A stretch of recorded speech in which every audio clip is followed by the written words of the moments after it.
And we're live.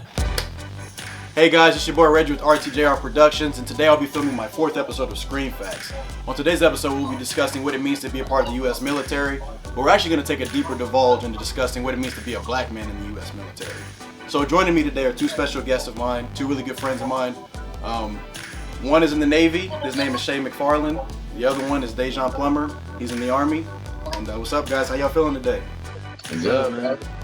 Chilling. Doing well. So, if I just want to ask you guys a little bit of background information. What was the motivation? What was the inspiration to make you guys want to join the military? Like, what was? It doesn't matter who go first or whoever. Yeah. So the reason I joined the military is because, basically growing up, I grew up in South Florida. Everybody know, I bounced between Broward County, Pompano Beach, and Carroll City in Miami. Everybody knows it's not the best neighborhoods, whatever. And, I used to just run the streets, do all my what Jits used to do. He was wild back then and all that stuff. But then right whenever I was about to graduate and everything, stuff was starting to get real. I got locked up. I already got sent to the county lockup for a little while. There was homies around me getting killed. You feel me? Dudes that was really good friends of mine and stuff. I was already getting shot at and everything. And so at that point, one of my close friends that got killed, and I had to go tell his mom that that her only son was dead now. You feel me? And then she had kind of disdain towards me and some of the other homies because everybody knew we was wilding back then. And so, feel me? She kind of blamed us, her son wasn't in that life like that. He was just around us. It was one of those guilty by association type of ordeals type stuff. You feel me? So I sat back and I thought about I wouldn't want my mom to be going through that herself. You feel me? And so I basically had to make a decision because I was about to be a statistic. I already felt that I was either gonna be dead or in jail, and I was only 17 at the time. You feel me? The way I was working, I wasn't gonna make it to 25. So basically, it just made a decision. I was I didn't want to do college right off the jump because I didn't feel like I was mature enough yet. I didn't feel like I was really wanted to sit down and still be in school after doing 12 years of school already and the same stuff. I wanted to do something different. I didn't want to go to the workforce or whatever because I just to be a McDonald's burger flipper for a few petty change. You feel me? I was trying to at least get some experience just so I could actually start making some real fetty. You feel me? And so next thing you know, I just seen the ad and I was I'm gonna just get in all that stuff. So I was going to join the military. And then the only reason I chose the Navy is because it was closest recruit station there. I didn't feel like going to anything else. It was just right there. I was all right, I'll go there then. That's literally how I chose it. And then everything is history. And then I did 6 years, just roll with that. And yeah, it was cool. Yeah, you feel me? So I got no regrets. But yeah, that's basically how I got into the Navy. I ended up joining a year after I graduated high school. I joined because I wasn't really doing nothing. I was just kind of just struggling. I had just moved out my parents' house or whatever, trying to go to my own, and I was realizing that man, being an adult was hard. So I was it wasn't really working for me or not, and so I decided to join the military because I thought, man, it would be good for me to get some responsibility or a little bit more responsibility, but to learn how to manage it well. I thought it would stabilize me, and I thought that it would teach me some discipline because I think I needed that at the moment. So I ended up joining the Guard for Army though. It wasn't what I was gonna do at first, but I talked to a couple people and I ended up joining the Guard because somebody was convincing me yeah. You can go to school and be in the Army. And I was oh, that's cool. But school never really was my thing, But that's what everybody wants you to do. Everybody expects you to go to school and whatnot. So at the moment, I was young. I was 19. So I'm yeah, I should probably go to school and do something with my life or whatnot. But the Guard is cool. But if I knew then what I know now, I probably just would have went active, honestly. What would you guys say is the next plan in regards to what you want to do in the armed services? How many more years you got left? Me, like what I want to do like after the service. Well, I'm already out. Yeah, so basically it's just like now that I'm in school, majoring in health promotion, nutrition, and exercise science. Basically gonna go through the kinesiology route, learn a little bit more about physiology. I already got um, I'm already certified personal trainer through ISSA. And so I'm just gonna like learn stuff that I learned in the military when I did like my command fitness leader stuff, like my collateral duties and stuff over there. Stuff I was learning when I was in the EOD community. It was just like, just like make it applicable and just like, try to like get people into like fitness and working out and stuff like that. I joined a business fraternity now just so I can like learn more about marketing and like business trade and finance and stuff like that. So eventually my ultimate goal is like I do want to like start up my own gym or start like an own workout program with a bunch of other dudes that was in the military that did like a lot of special worker type stuff, or they was like had a lot of physical work, and basically to help like strengthen our bodies after service, because like when you're in service there's a lot of daunting tasks that you get done with, you feel me, like like if you're a submariner, like being in those tiny freaking tubes underwater for like 6+ months on like a deployment, whatever, could really mess with your back, could really mess with your knees, can really mess up with everything, And yeah, it'd be nice to get disability checks from them, from the service for having it. But like what would also be better is that if you can get the disability checks, you can also like have some type of rehabilitation service to help you with any kind of chronic pains that you're gonna have after you finally get out of service, because some of those pains, like some of those injuries that we get is like long lasting, and it's really uncomfortable, and it's pretty bad for people like later on in life. So basically it's just to help like a rehabilitation center like for physically for a lot of those veterans that have served us and stuff. So as far as me, I got about 2 years left in my contract. I haven't really decided exactly what I'm gonna do once I get to that end date. I got a couple of routes in mind. So the first route that I might do is I have an interest in like being a firefighter, or being an EMS or whatnot. And so I might just go into that, and because I like that whole thought of like giving back to the community, giving back to my people and whatnot. So I thought about going to be a firefighter or a paramedic.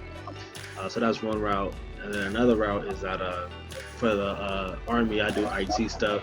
So I thought about going into the IT field. I thought about if I was going to the IT field though, my goal would be to get like a government contractor job, working somewhere, maybe in Washington or something like that. Doing the same thing I do now, just as a civilian. And then another thought that's been really coming up, I really been thinking about re-enlisting, but just going active instead of doing guard, because I realized that guard really not for me, honestly. Like, not saying it's bad or nothing like that, but I think guard is only meant for like certain people. I feel like if you're really serious about school, then you should go guard, but like school not really my forte, honestly. Like that long being in school for 4 years is not really me. So I think that if I was to go active, I feel like that would be a better choice for me. So those are my kind of 3 options that I've been kind of juggling with. So we'll see what I do though when the time comes. I feel you. You guys definitely have some really good plans set for you, man. I want you guys to go more in depth on how was the overall experience in joining. Like, how was the signing process? How was the recruiting?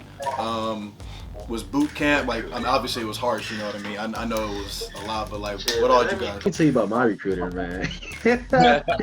First of all, recruiters will tell you anything you want to hear. Oh my God. They will whisper sweet nothings into your ear. I bet every person in the military, I bet the recruiter told them that if you enlist, you gonna get a muscle card. You gonna get that new Charger, that new, whatever you want. I bet every single recruiter said that. That's not true. Man, my recruiter, he didn't even know what my job was. Like, when we was looking at like the job opportunities and whatnot that was available for me, he didn't even know what it was. And we watched a video about it, and it didn't explain nothing. So I'm thinking I'm doing so. What he told me was something completely different than what I'm even doing. And then like, man, he was like, when he was first talking to me, man, I was like real unsure about enlisting or whatnot, because I didn't know if I wanted to do National Guard or whatever. So I was really unsure because I was a couple of recruiters. And so the one I did go with, he would pop up on me, he'd call me, he'd check up on me, he'd be like, if I got a new job, like, oh man, you might like this job, like you just seem like down your alley, like that. It's like, dude, I'm like, man, this dude cool, man. Like he'd call me about something, yeah, you trying to go out, like we could just go, catch breakfast or something like that. I'm like, oh, dude, okay, like, yeah. So I end up saying, yeah, I'm gonna go enlist with you, man, because like he took me to his unit. I met his the first sergeant. I met all these people, and I'm like, they hyping me up, and I'm like, man, like this is lit. They telling me about different bonuses. They telling me about all the other stuff. They telling me about everything that they did, and I was like, okay, like yeah, like you talk about you traveling the world, you talking about doing this, that, and the other. I'm like, yeah, I'm trying to get on that too. I enlisted, and I had about 3 or 4 months before I was supposed to get shipped out to boot camp. I saw that man like twice, and that's after I had to hunt him down. I had to hunt him down because as soon as I enlisted, this man will not answer my calls for nothing, man. I had to fight him, like I had to track him down to give him all my paperwork because he just would not beat me for nothing, would not answer my calls. I had to go to other recruiters to contact him so I could give him my stuff or whatever. And then the day I was like, all this army stuff is new to me, whatnot. So I'm at my little drill ceremony and whatnot, and they just telling me to get promoted. And I'm like, where is my recruiter at? Like, why he not here? And I'm over here like, it may not mean nothing to him, but to me, this is my first promotion. This is a big deal to me. So I'm like, where's my recruiter at? And they tell me, oh yeah, he told us last minute he wasn't gonna be here because he got some good deal on some like fishing site or whatever. And I was just like, what? Like he didn't come see me get promoted so he could go fishing? Like I was that's crazy. Then I saw this man later in life and he didn't know who I was. He didn't even know who I was, man. And I was like, wow. Like, all right. Yeah, man, that's trash. Yeah, nah, my recruiting process wasn't like that. Honestly, I had like a simple recruiting process for me. It was just like they told me like like what job it was. I didn't totally understand what it was, but like I did a lot of research on my own. And then like every Wednesdays we would link up to when you're in the Navy, you go through this process called DEPS. And basically DEPS is like a way to teach you to get you ready for boot camp. So for Navy boot camp is like a simulation of you going out on a deployment. And so basically like when you're going through depths, you learn about the ranks, you learn the sailor's creed, you learn about like the chain of commands and everything like that. I forget what it was, like the 11 general orders of the century and stuff like that. So you learn a lot of that stuff when you're in depth. And basically you meet up with your recruiters every time, and we have a PT or whatever, so we all work out just to make sure like they want to make sure to be keeping your body in physical standards, whatever the Navy's guidelines is. And so we did a lot of running, formation runs, a lot of like working out and stuff like that. I mean, I wasn't like, my recruiters didn't like hit me up all the time and like check them out on me or anything. Like I was kind of standoffish anyway, so I didn't want all that either. And I don't answer on no numbers anyway, so if they would have called me on some other stuff, I wouldn't have answered, bro. I'm the worst for answering my phone. But nah, it was simple. Like at that point, like I didn't care if they were like, throwing me under some like crappy situation. It was like I just wanted to leave, bro. Like at that point, I wanted to leave before I get popped, dog. So like we got some probably get out of there, man. And yeah, but like I've heard horror stories like that from everybody else. Like some of the Air Force recruiters, bro. Like I heard the Air Force got the worst one. I got a lot of homies in the Air Force, and one of the jobs in the Air Force is SF, security forces. bro. Sounds like such a badass name, right? And on paper, you look at security forces, they tell you, yeah, you rocking guns, you rocking a 9, a freaking M4, you're gonna be doing this, you're gonna be doing that, you know, you go on deployment, you about that action, bro. They know how to sweet talk every job to make it sound like it is the best job in the world. They made like they're able to make a job like freaking being a plumber or being a whole technician. They can make being a plumber sound like you're gonna be good. You feel me? You sound like 007. You like, damn, that's what I'm doing. Yo, you a construction worker, like. Exactly. and then for security forces, like when I like homeless, they like, yeah, I'm security forces, and then they went through it. Next thing you know, they was like, yeah, they're a gate guard, bro. They check people's IDs. They check people's IDs at the gate. It's just like while rocking a tactical vest and a gun. You feel me? Yo, what's up, guys? So for my next question, the camera got cut off when I was getting ready to ask it. So pretty much I was trying to get to the bottom of during the recruitment process, during boot camp, even after graduating, did they experience any racism and, you know, their experiences and all that, So, me being in the Navy, right? Check me out. So, the jobs that I used to do, like, like, in the job that I had to do, it was a lot of swimming, all right? So, it's a stigma. Black people can't swim. And so, I never knew about this, like, before boot camp. So, I remember, during going through the process, and everybody knew I could swim already, like when I was going through the depth, because to do, we had to go through a PST, which is a physical screening test. So like you have regular PRTs for the Navy, which is like, you know, you do a certain amount of push-ups in a certain allotted time, sit-ups, and a 1.5 mile run. But if you're doing anything that's going to be included with like, you know, like either like a SWIC or EOD or SAR swimmers, which is search and rescue swimmers, SEALs, of course, or anything like that, then you're gonna have to do a PST, which is a physical screening test to screen how well will you do. Like, can you be with the elite? You feel me? Like, what's your fitness level like? And that includes like a pull-ups, swimming, like a 500-yard swim, push-ups, sit-ups, and then a 1.5 mile run, right? But this is all like in concurrence with each other. So like you get done with one of the tests, you get like a 2-minute standing rest, and then you have to do your next test, right?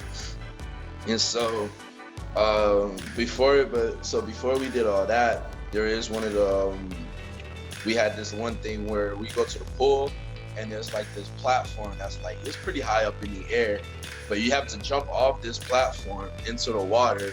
And then you're gonna emerge from the water and swim like, it was like 50 yards, bro. Like, and you had to use, and you could use any stroke you wanted to.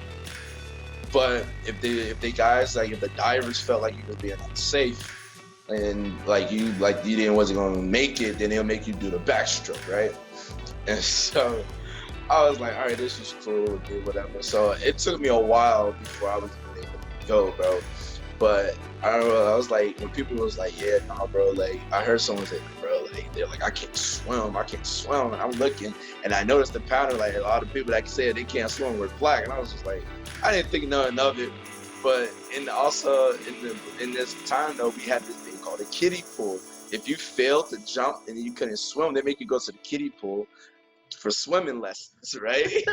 And so I didn't think nothing of it. You know, some people pass. I see some people fail or whatever. I'm just like, whatever. So I remember, like, I'm in the line, standing at attention, waiting to go up. And I look to my right, and then you see the kiddie pool. And then over the kiddie pool, they have everybody sat next to each other. And then I looked over, and I was like, damn, it's kind of dark over there. That's a lot. And so I'm looking, I was like, bro, it was black. The one white boy could probably be sick or had an off day. Then black. And then like an Asian or two.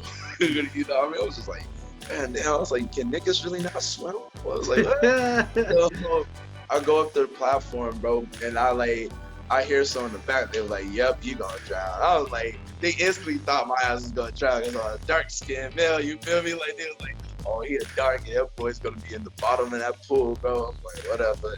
So you jump off this platform, you have to do, so what it's simulating is that if you ever have to abandon ship, well, the primary way to jump from the ship and then get into like a safety raft or whatever. So you gotta cross your arms and then use your other hand to your nose, right? And so then you jump off the ship, right? So you abandoned ship. I went in, like I emerged from the water, broke surface, killed it, bro. Like I zoomed, bro. You feel me? So they was like, everybody was surprised. What the fuck? Like, you feel me? They was like, what? Like, so I get done. And then, like, this is the funniest part. It was like, I get done. I'm about to hit the showers, get the chlorine off of me. Well, actually, no, not yet, because we still had, like, other tests, because you had to do that. You had to do the prone float, where you had to, like, prone float for, like, 5 minutes. And then you had, you wear, like, your coveralls, your poopy suit is what we call it in the Navy. You wear your poopy suit. And then basically you just splash water in the suit. Your suit inflates up with air and then is able to like make you buoyant, right? But I was like, I'm walking back to do the next test. A bunch of these Africans like ran up and be like, oh, how do you do that? Like, how do you? I was like, what are you talking about, bro? He's like, how do you float? How do you swim? I'm like, bro, I'll just swim. He's like, I don't know, bro. Like, I was like, I don't know. But so, like, I didn't think much of it until, like, when I was going through, like, when I went to boot camp and I did, like, my morning, like, swims or whatever for practice for more workouts. Or even when I went to dive school in Florida, it was just that I was, like, always the token, bro. Like, there's probably, like, one or two other black people, you feel me? But, like, for the most part, I was always the only black person in this type of joint. And then, of course, like, they're not supposed to make the jokes. Like the higher ups are not supposed to make the jokes, but they're just like, you know, they always like, oh, you know, they want to call me token, but they didn't. You feel me? They wanted to call me token, but a lot of people was just like, man, bro, we don't see a lot of black people here, man. We just keeping it real. I'm just like, yeah, you don't gotta say it though. You feel me? Like whatever. You feel me? So, but like, yeah. Then they see how when I swim, it was just like, oh, you're a special breed of black. I'm like, yeah, bro, you so lucky. I can't smack the hell out of you. You feel me? And so, like, that's always been a thing for me, just because of like the job that I had was like not a lot of black people had our job, and it was like really rare to see like a black person in that kind of community at the time. So I've always like, you know, they've always get, you know, I've always had some kind of like racy comments on the side or whatever, but then I just played the game back. You feel me? They was like, you know, oh, you're a special breed of black, and I was like, yeah, I am white devil. You feel me? Like it just, like, you feel me? Like, you just gotta give up that same energy back to them. But like it was like that throughout the whole entire time, bro. And then like a lot of the people in there probably like they were like from the burbs or something, bro. They probably from like freaking Cedar Rapids, Wisconsin or something, but like they ain't around a lot of black people, bro. So they like, you feel me? They don't know how to interact with a black person for the most part. You feel me? And it sucks because it's like if they say some off the wall shit, I'd like given a benefit of the doubt, because for one, they ignorant, they didn't know how to really interact with another brother, and for two, they still like, and when it comes to situations like that, they're still like my partners that we need to complete whatever mission or whatever objective that we had. So I gotta deal with it no matter what kind of how I feel towards that person. So it definitely taught me, and that's what I'm grateful for in this kind of like in the workforce now, in the civilian world. Definitely taught me how to separate my personal feelings from work feelings. You feel me? So like from personal feelings towards you, like I hate you, bro. I want to dog crap out of you. But when a work feeling, when it's time to get to the nitty gritty, we need something done, I can put that aside and I can work with you. You feel me? So like it kind of like, I'm not gonna say like it's not a blessing in disguise, but I'm just one of those people, like I try to make the positive out of any situation that I get, no matter what it is. You feel me? I just try to make like, cause like rather than like sulk about it, rather than just like be mad about it, whatever. I'm like, how can I turn this negative energy into positive energy? Make this shit better for me. You feel me? So I mean, that's what it is for me. But now there's a lot of racy joints, bro. That comes with the territory. Like, I don't know what it'd be different if I was in a situation or I was in a job where it was more black people we were around. Because, like, I mean, maybe we're less than that because at that point we were more populated. But like at that point, like in my job, like yeah, bro, I'm out man because you know brothers can't swim. Like it's just not in the cards, bro. You feel me? So That's actually funny. I used to be a lifeguard for like 3 years, and I used to always hear that. Like, they're like, "You a lifeguard?" They're like, "You know how to swim?"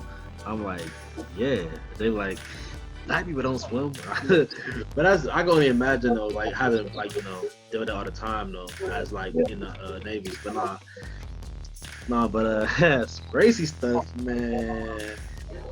That's like the whole first half of my military career.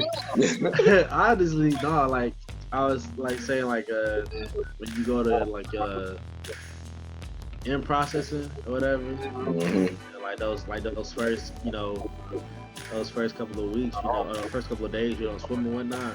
Or not, I'm sorry, swim.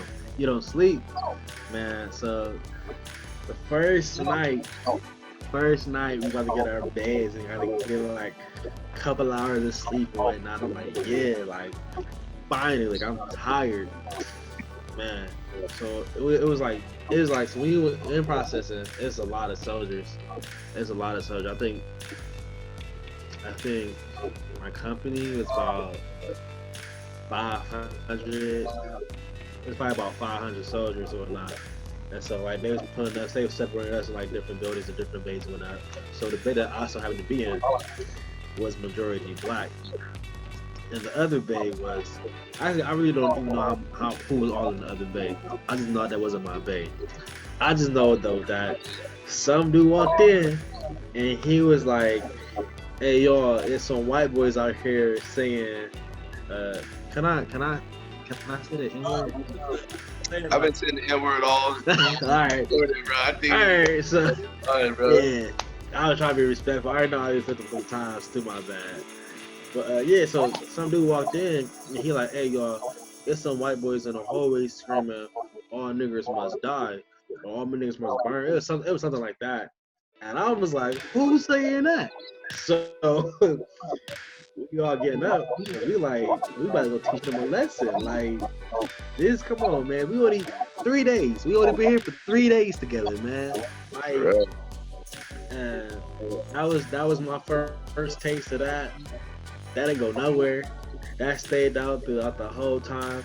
While I was in basic training, after like once you finally go to basic training and whatnot, then we had the two dudes who were screaming it so happened to be in my company. Great, that was fun. So I hated them. I tried to avoid them and whatnot. We was in the same unit, but we wasn't in the same platoon, so it was like a lot easier to avoid them. Then we had some rewind come back in. Recycle. A recycle is if you went to basic training one time, but you messed up because you suck. Like it's really hard to mess up basic training. So you mess up basic training because you suck. They'll put you through basic training again, and if you just still suck, you just get kicked out. So we had a recycle come in, and this dude was one of the stupidest persons I've ever met in my life. But we had a thing with him too, because he got into it with somebody, and some white boy got into it with somebody, and he was like, "Yeah, shut up, nigga." And I was just like, he real comfortable saying that, like, don't do that here, man. But he got kicked out of the army because he just sucked. So that made me feel better. But man, it's a couple different things, man. I had white boys really just say that, like they could just say that. I actually looked. I have some fun facts that I looked up in regards to how black people have been a part of the military since the beginning. And actually, even when our country was first established, Crispus Attucks was the first. I think it was Crispus. How do you say his name? Yeah, Crispus Attucks. My bad. Yeah, Crispus Attucks was the first person who was shot in the Boston Massacre during the American Revolution, and he was a black man. Then you got us in 1812. Even though we weren't citizens, we still were able to serve in the War of 1812 and help out. And then you got World War II, the Tuskegee Airmen. You know how successful they were when they were over there in World War II, and then still to come over to be treated poorly, like not even a citizen. You know what I mean? When you're over there, you know, it was the brothers in arms type of feeling. Everyone had to work together, you know, to help each other survive. And then, but now when you look at 2016, hearing you guys' story, how there's still racism and prejudice, man. Like, basically, what I'm getting to is the stigma of the white man's military is no place for a black man. What do you guys feel about that? Do you guys, like, what do you see from that? Did you have the same feelings or mixed or? Yeah, honestly, the way that I see it, man, is that like I didn't join the military because like you feel me, I like messed up to say, I guess you say, but like I didn't join the military right off the bat, like saying like, oh, because like, you know, I want to die for my country or anything like that. It wasn't even like that move. You feel me?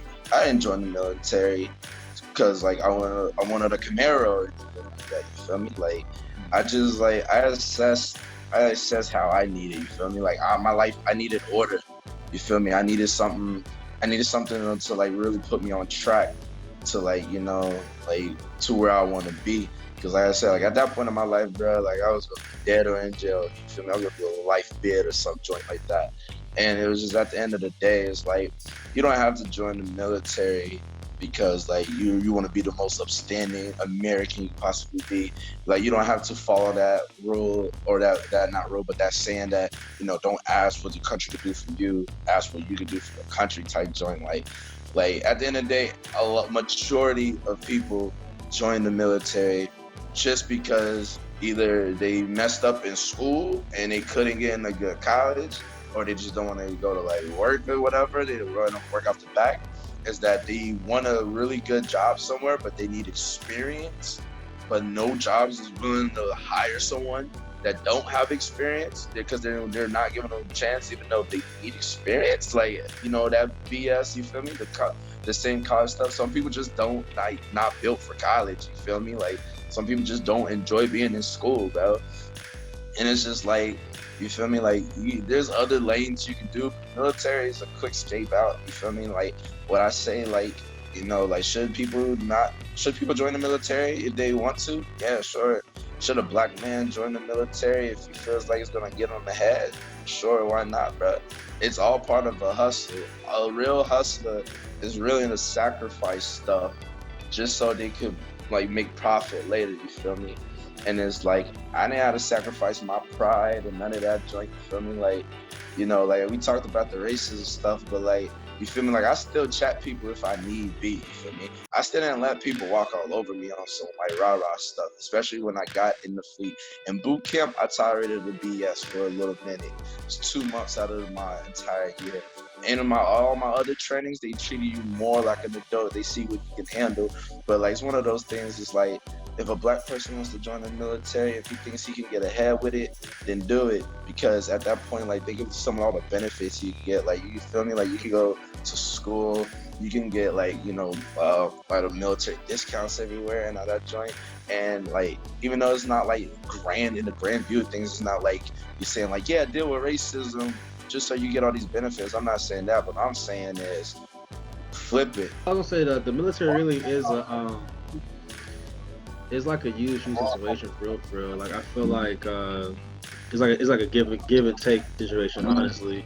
So like with the military, like cool, like I signed a contract where I do, you know, 6 years active guard or whatever, and then 2 years inactive, anything like that or whatnot. But at the same time, it's like I got some IT skills that I've never would have went to IT. I never even would have thought about going to IT ever before.